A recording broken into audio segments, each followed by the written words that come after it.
Walang araw sa nayon ng alikabok. Lahat ng bagay ay may alikabok. Dapat maglinis ang mga tao. Mahilig maglasing ang mga lalaki. Mahilig magtulog ang mga babae. Isang araw, dumating ang isang lalaki. Nakita ni Juanito ang lalaki. Mas ibangin pa ang dumating na lalaki. Mas mabilis lumakad ang lalaki. Masaya ang mukha at may gulay ang damit nito. Napunta ang lalaki sa isang tindahan. Sumunod si Juanito sa lalaki. Natutulog ang may-ari ng tindahan. Puro alikabok ang tindahan.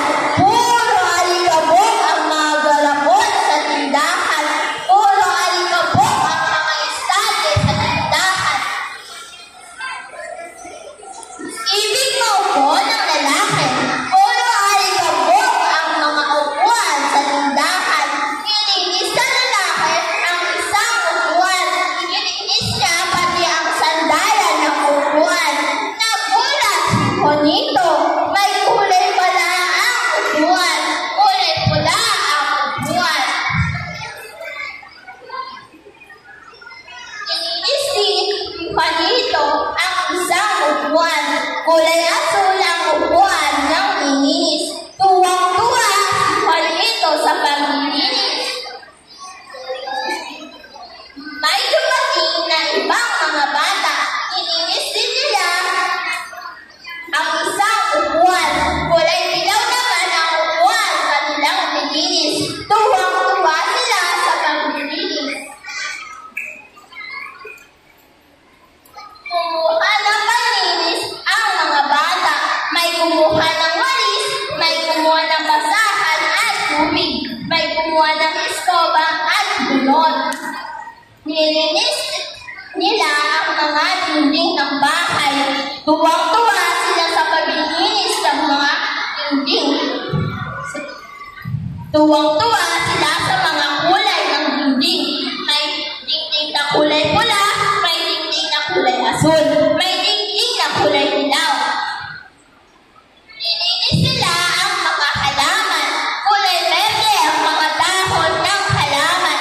Sumipla ang mga halaman. Nilinis nila ang mga bulaklak. Iba-iba ang kulay ng mga bulaklak. May bulaklak na kulay lila, may bulaklak na kulay kahel. Kumuha ng hagdanan ang lalaki. Umakyat siya sa hagdanan at luminis ang langit. Lumitaw ang kulay ng ulap. Lumitaw ang kulay ng araw.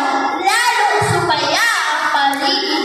Lalong lumitaw ang mga kulay sa liwanag ng araw. Nagising ang mga tao sa nayon ng alikabok. Nahinto sa paglalasing ang mga lasinggero. Nagulat sila sa mga nakitang mga kulay.